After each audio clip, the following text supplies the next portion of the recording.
नमस्कार। विश्व समाधान मंच पैरा उत्तराखंड में आप सबका स्वागत है। 28 अगस्त 2024 की प्रातः काल की बेले में आप सबका स्वागत। आज पूरे विश्व में जहां अमेरिका की वर्चस्व का जंग चल रही है, जिस प्रकार से अमेरिका ने जबरन नाटो की झांसे में आके अपने प्यादे यूक्रेन के राष्ट्रपति जेलेंस्की के द्वारा यूक्रेन को बर्बाद कर दिया, उसे रूस के साथ युद्ध में झोंक दिया है और जबरन रूस के दर पर जाकर उसको चुनौती देने का जो कृत्य किया था नाटो और 32 देशों ने, उसकी विभीषिका में आज पूरा यूक्रेन तबाह है। जो विकसित देश था, वहीं दूसरी तरफ इजराइल और अरब देशों के बीच विनाशकारी जंग छिड़ी हुई है। उधर से चीन की विस्तारवादी नीतियों के कारण ताइवान से लेकर फिलिस्तीन से लेकर जापान और इत्यादि देशों की सुरक्षाएं खतरे में हैं। वहीं भारत के बगल में अमेरिका ने अपने नापाक इरादों को, मंसूबों को क्रियान्वित करते हुए बांग्लादेश में तख्ता पलट कर दिया है। इससे पूर्व वो पाकिस्तान में कर चुका और उसकी नापाक इरादे जिस ढंग से जग जाहिर हुआ, उससे भारत को भी सजग रहना चाहिए। आज की मुख्य खबर हम यही कहेंगे कि भारत में को बांग्लादेश और पाकिस्तान की तरह अपना प्यादा न समझे, अपने नापाक इरादों को दूर रखे। अमेरिका जिस ढंग से खासकर खबर आ रही है कि अमेरिका का शिष्टमंडल, राजनीतिक शिष्टमंडल, जम्मू कश्मीर में चुनावों की घोषणा के बाद वहाँ की सबसे मजबूत पार्टी नेशनल कॉन्फ्रेंस के मुख्यालय में श्रीनगर में नेशनल कॉन्फ्रेंस के उपाध्यक्ष उमर अब्दुल्ला के साथ उनके निवास, गुप्तकार निवास में मिला। इस अमेरिकी प्रतिनिधिमंडल में जहां राजनीतिक मामलों के मंत्री ग्राहम मेयर, प्रथम सचिव गैरी नागर, राजनीतिक सलाहकार अभिराम आदि नेता शामिल हुए। वहीं अब्दुल्ला से मुलाकात की। इसके अलावा बैठक में नेशनल कॉन्फ्रेंस के सांसद सैयद रुहाउद्दीन मेहंदी और पार्टी के मुख्य प्रवक्ता तनवीर साजिद थे। ये अमेरिका का शिष्टमंडल भारत की आंतरिक सीमांत, जहां एडवाइजरी जारी कर रखी है अमेरिका ने कि यहाँ अमेरिका के नागरिक जम्मू कश्मीर में घूमने ना आए, वहाँ चुनाव के समय जा रहे हैं। क्या बात हुई? भारी क्षण क्या है कि अब्दुल्ला ने उन्हें कहा कि अमेरिका ये एडवाइजरी को वापस ले कि अपने नागरिकों को श्रीनगर, कश्मीर घाटी में घूमने के लिए मना न करें। परंतु जो मकसद था, अब्दुल्ला की बात सुनने नहीं गए थे वो अपने गुप्त मिशन को व्यक्त कर रहे हैं। जिस प्रकार से वो सीरिया में कर रहे हैं, जिस प्रकार से वो यूक्रेन में कर रहे हैं, जिस प्रकार से उन्होंने पाकिस्तान में किया, जिस प्रकार से उन्होंने बांग्लादेश में किया, ये एक बहुत खौफनाक बात है कि सारी राजनीतिक पार्टियां पर बात केवल नेशनल कॉन्फ्रेंस से कर रही है। दूसरी तरफ अमेरिका ने ये खबर ये भी आई उठते हुए कि अमेरिका के दूतावास ने भारतीय किसान प्रतिनिधिमंडल को, किसानों को अपने यहाँ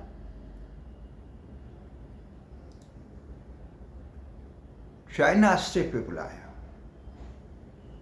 आखिर किसान जो अभी आंदोलन कर रहे हैं, जो दिल्ली की सीमा पे सड़क को जाम किए हुए हैं, जो भारत में बहुत व्यापक आंदोलन किया है, जिस अभी एक में हाल में एक किसान नेता ने कहा हम बांग्लादेश की तर्ज पे यहाँ भी कर देते, जरा भूल हो गई, हम लाल किले की तरफ से किए। आखिर अमेरिका ने भारत के साथ मित्रता का हाथ बढ़ा के इस प्रकार के कृत्य कैसे कर रहा है? एक तरफ अमेरिका भारत के अलगाववादी तत्वों को नाटो देशों के साथ अपने देश में संरक्षण दे रहा है, उनकी सुरक्षा कर रहा है, जो यहाँ अपराधी हैं उनको अपने यहाँ शरण दिया हुआ है और उनको उकसा के भारत विरोधी कृत्यों को करने के लिए उकसा रहा है। तो ये भारत के नापाक इरादे। पाकिस्तान को आतंकी देश अमेरिका के पूर्व राष्ट्रपति डोनाल्ड ट्रंप ने घोषित कर रखा था, उसके सुरक्षा पर प्रतिबंध लगा दिए थे, उसके साथ सहायता देने पर प्रतिबंध लगा दिए। परंतु अमेरिका के वर्तमान राष्ट्रपति जो बाइडेन ने आकर न उसको आर्थिक अवसाद से उभर आया, अपितु उसे F-16 जैसे विमानों की नई वो उसे तकनीकी से लेकर कई प्रकार की सहायता दिया और जिसका प्रयोग वो हमेशा भारत के खिलाफ करता रहा। ये मानसिकता है किस प्रकार से अमेरिका इस भारत के अंदरूनी मामलों में दखल दे रहा। अभी भारत के नेता प्रतिपक्ष कुछ दिनों बाद अमेरिका जाने वाले हैं, एक सप्ताह रक्षा मंत्री वहाँ गए।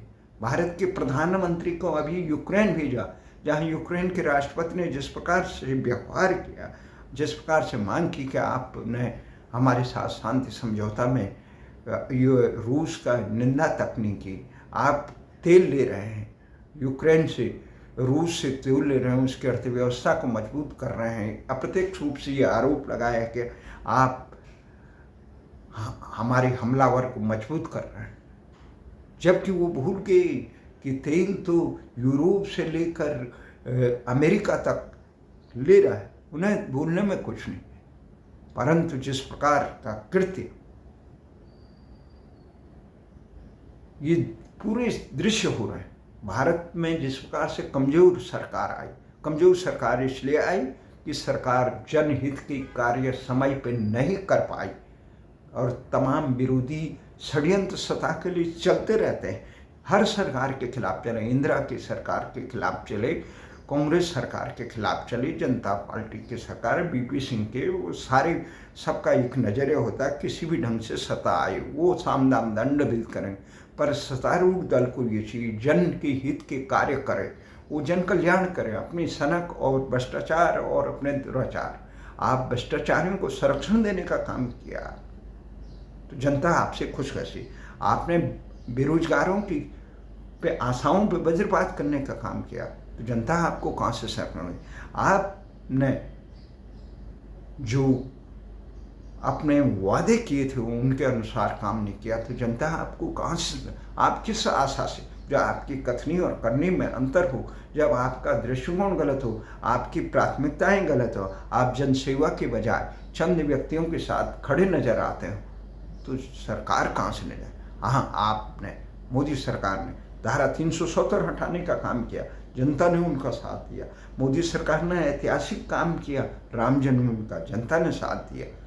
परंतु जो काम करना चाहिए था वह प्रभुता पाए को मत नाई, वो काम नहीं किया गया।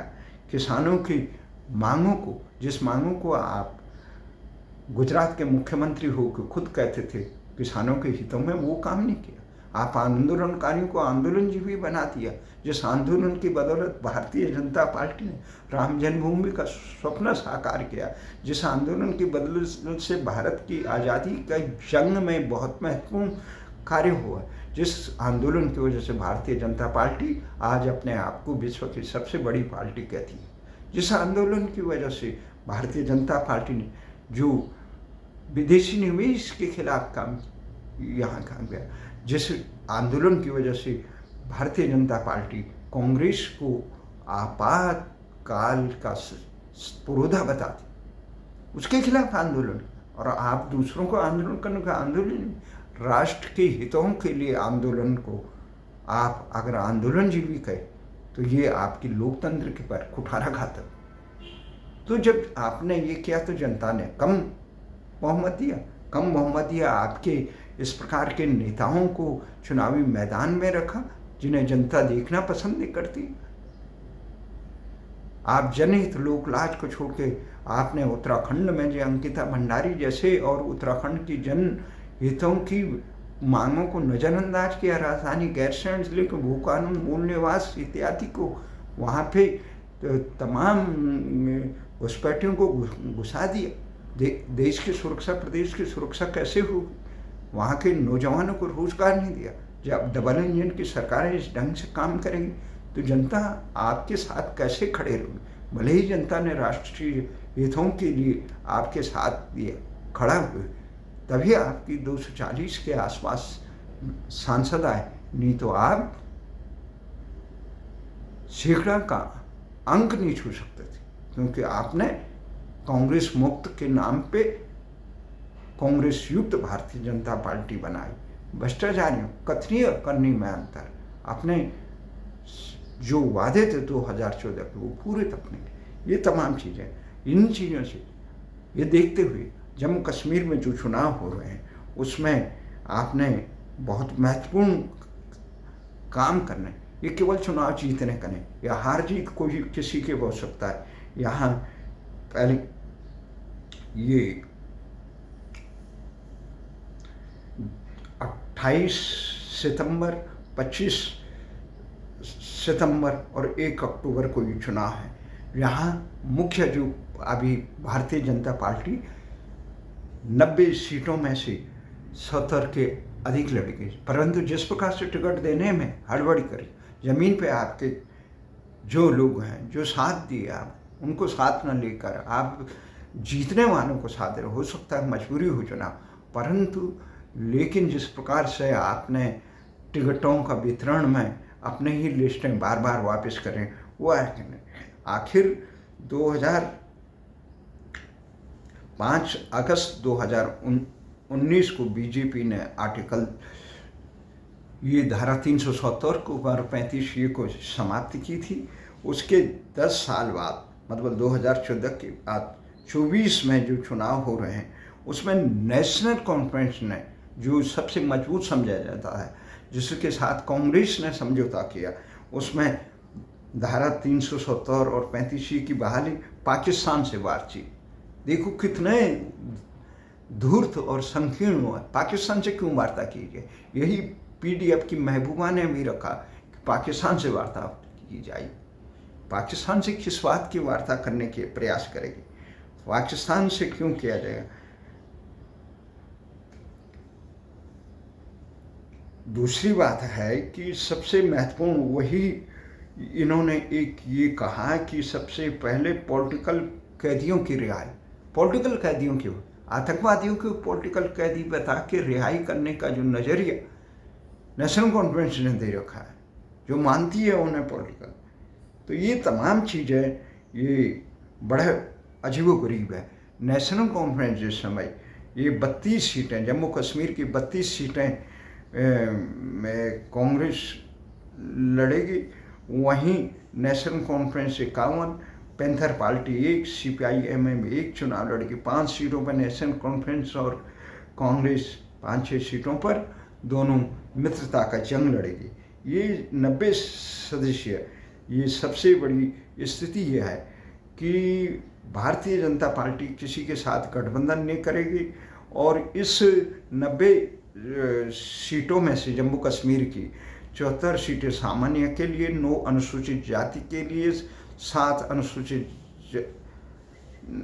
9 अनुसूचित जनजाति के लिए और 7 अनुसूचित जाति के लिए आरक्षित है। इस प्रकार से चुनाव आयोग के केंद्र शासित प्रदेश जम्मू कश्मीर में 87.9 लाख मतदाता इस चुनाव में भाग लेंगे।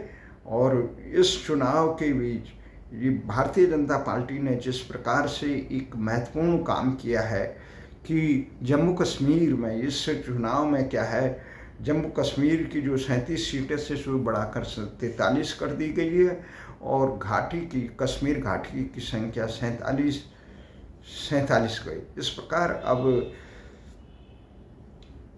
भारतीय जनता पार्टी ने एक महत्वपूर्ण ये काम किया है कि ये इन सीटों पे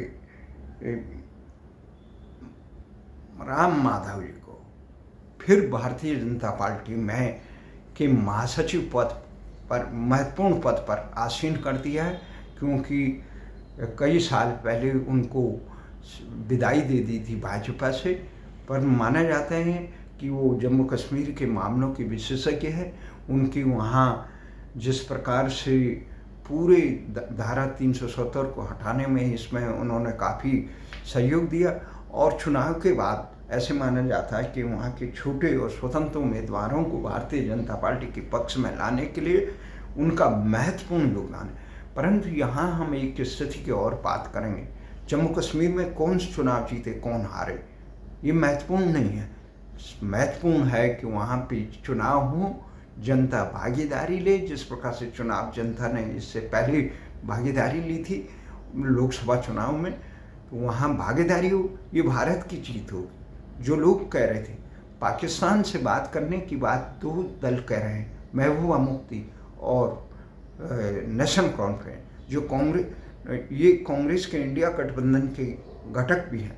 परंतु कांग्रेस का कहना है कि हमारा इस मुद्दे से कोई वो नहीं है, हम धारा 370 के बारे में नहीं है, हमारा पहले ही विचार है कि जो ख़त्म कर दिया उसके बारे में हम बात नहीं करेंगे।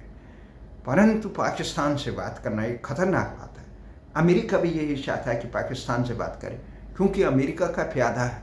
अमेरिका ने जिसके सहयोग से बांग्लादेश में सरकार तोड़ी हो, वहाँ तख्ता पलट गया, अपने प्यादे मोहम्मद अयूम को वहाँ पे आसीन किया, छात्र नेताओं को, जो जमाते इस्लामी के द्वारा जिस प्रकार से वहाँ पे नेशनलिस्ट पार्टी के लोगों को आकर, जिस प्रकार से अल्पसंख्यकों को वो किया, जिस प्रकार से बांग्लादेश की बुनियाद की नींव को चकनाचूर कर दिया, वो विकास की डगर भर रहे बांग्लादेश को की आशाओं पे वज्रपात किया। वहाँ पे जिस प्रकार से गृह युद्ध हो रहा है, जिस प्रकार से वहाँ बांग्लादेश में पाकिस्तानी अत्याचारों को एक गौरवान्वित करने का कोशिश किया, जिन्होंने बांग्लादेश की जंग लड़ी उनको अपमानित करने का काम किया, वही काम ये सारे अगर किसी की तरफ से कर रहे हैं तो बांग्लादेश की जो प्रधानमंत्री है शेख हसीना, उनके आरोप हैं कि अमेरिका ने इस प्रकार से वहाँ एक द्वीप को, मार्टिन द्वीप को अपना वहाँ पे अड्डा, सैन्य अड्डा बनाने के लिए वो मांग रहे थे। जब बांग्लादेश ने दिया तो उन्होंने सरकार अपदस्थ कर दी। वो कह रहे थे तुम्हारी सुरक्षा रहेगी, तुम्हारी सरकार को सुरक्षा आप ही हमें देते हो। परंतु जब नहीं मिला तो उन्होंने उस प्रकार से एक विद्रोह करा दिया। भारत को सजग होना चाहिए था। भारत को चाहिए था जिस प्रकार से राजीव सरकार के कार्यकाल में शांति सेना वहाँ भेज कर हमने तमिलिनम की जो मांग अमेरिका के द्वारा उठाई जा रही थी अपने आतंकवादी गुर्गों द्वारा, उसको जम करने का काम किया। यही काम हमने यहाँ पे बांग्लादेश में करना चाहिए था। जो भारत की समर्थक, बांग्लादेश के हितों की रक्षक शेख हसीना की सरकार थी, उसको मजबूत करना चाहिए था। उस मामले में हम चूक गए। हम अमेरिका जिस प्रकार से अभी प्रधानमंत्री का दौरा हुआ यूक्रेन का, उसके पीछे ये लगता है जिस प्रकार से वाजपेयी को लाहौर जनरल मुशर्रफ से वार्ता करने के लिए भेजा गया, जिस प्रकार से आगरा में बुलाया गया, उसके पीछे वाजपेयी जी की इच्छा ही नहीं थी, परंतु राजनीतिक दबाव इस प्रकार से बनाया गया। आप रूस गई, उसकी आलोचना कराई गई पूरे नाटो देशों और यूक्रेन द्वारा, अमेरिका द्वारा, तो उसके बाद यूक्रेन भेजा गया, किस प्रकार से वहाँ यूक्रेन में बात है।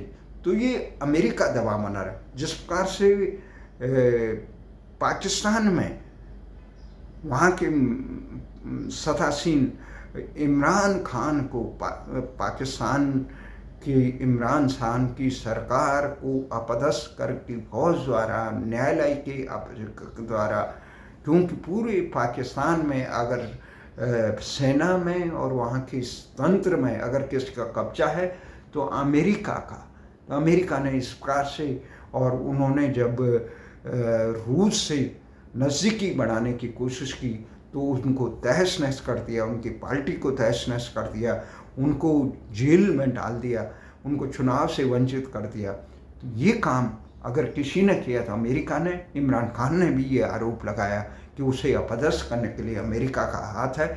सेना ने जिस प्रकार से वहाँ पे अंतर्द्वंद चल रहा है, और जिस प्रकार से अमेरिका ने तालिबान को अफगानिस्तान में बिठा रखा है पर पूरे शस्त्र और शस्त्र के साथ, तो अमेरिका को ये भूल भारत में नहीं करनी चाहिए, भारत सरकार को भी करनी चाहिए। भले ही संख्या बल में भारत के वर्तमान सरकार मोदी कमज़ोर हो, अपने कारणों से कमज़ोर है, किसी जनता के नहीं। ये जनता पे आक्षेप नहीं लगाए कि आपने अयोध्या में कर दिया। अरे आपने राम भक्तों पर और महिलाओं के साथ दुराचार करने के लिए गुनाहगार रही सरकार, मुलायम सरकार को जब आपने पद्म विभूषण सम्मान दिया तो आपको नहीं पता जनता कितनी नाखुश है। आप अपनी मर्यादाओं के साथ कितना करें। आप भ्रष्टाचारियों को गले लगा रहे हैं, जनता आंख पे पट्टी बांधे क्या? आपके पास अपने समर्पित जो जनसेवा में रहे, आप ऐसे जनता द्वारा ठुकराए लोगों को मुख्यमंत्रियों के पदों पर आसीन कर रहे हैं। जनता को मालूम नहीं किस प्रकार से जन विरोधी नीतियां बन रही है। जनता त्रस्त है, आम जनता।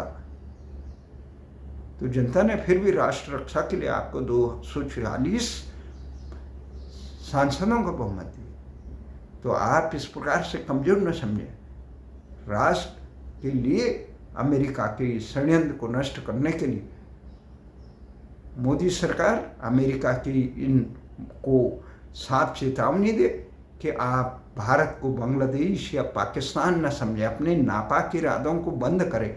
जिस प्रकार से भारत सरकार को कहना चाहिए आप क्यों मिल रहे हैं, इस जहां आपने एडवाइजरी जारी करे थी वहां आपका शिष्टमंडल जाके आप इस प्रकार चुनाव में हस्तक्षेप कर रहे हैं। जिस प्रकार से हमने सीरिया में किया, यूक्रेन में तबाही मचाई, जिस प्रकार से आपने खाड़ी देशों में, ये भारत है, भारत स्वतंत्र है, यहाँ किसी को हस्तक्षेप करने का वो नहीं है।